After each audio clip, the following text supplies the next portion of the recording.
You are carrying an invisible burden that was never meant to be yours. Every room you enter, every choice you make, and every word you hesitate to speak is filtered through a silent question. What will they think of me? Without realizing it, you have turned the opinions of random people into the judge and jury of your life. You stay silent to keep the peace. You alter your appearance to fit an expectation, and you replay past interactions in your head, torturing yourself over a slight misstep. This is not caution, it is self-enslavement. Stoicism does not ask you to become a cold, unfeeling stone. It asks you to regain your sovereignty. Emotional control is not about suppressing what you feel. It is about choosing what deserves your power.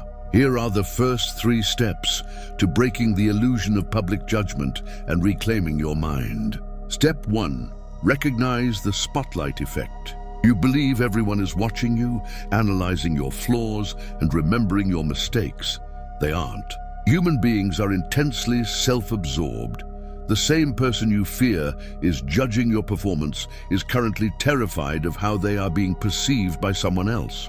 Everyone is trapped in the theater of their own ego. Marcus Aurelius wrote, "I have often wondered how it is that every man loves himself more than all the rest of men, but yet sets less value on his own opinion of himself than on the opinion of others."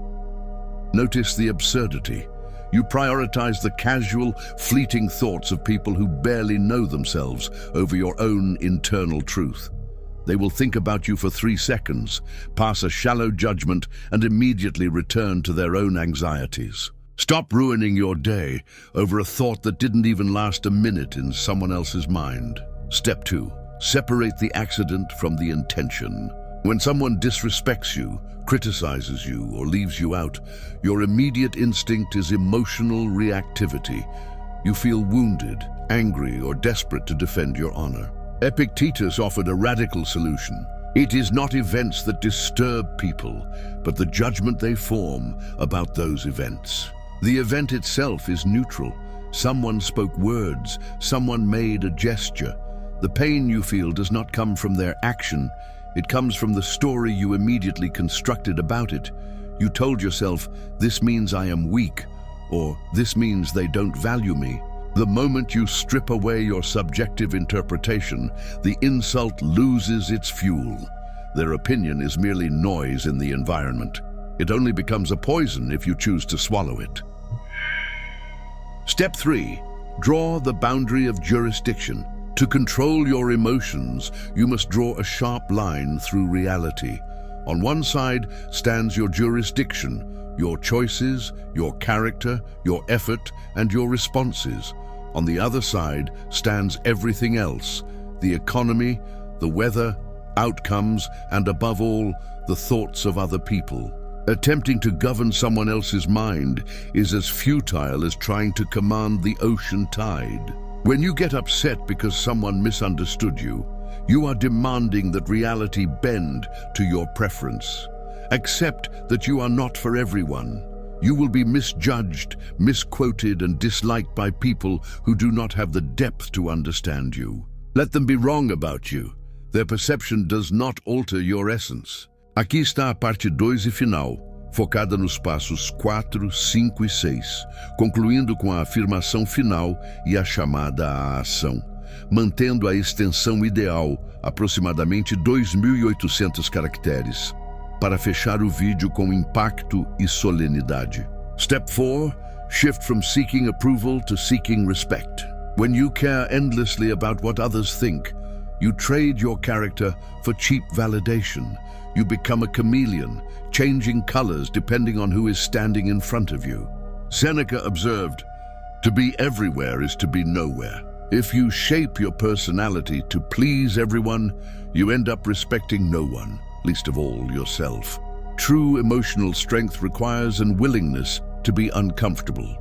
It means accepting that standing by your principles will make certain people uneasy. People do not actually respect those who bend to every breeze.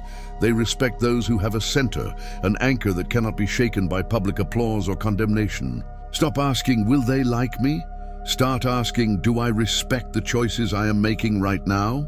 Step 5. Reframe criticism as a mirror for them, not you.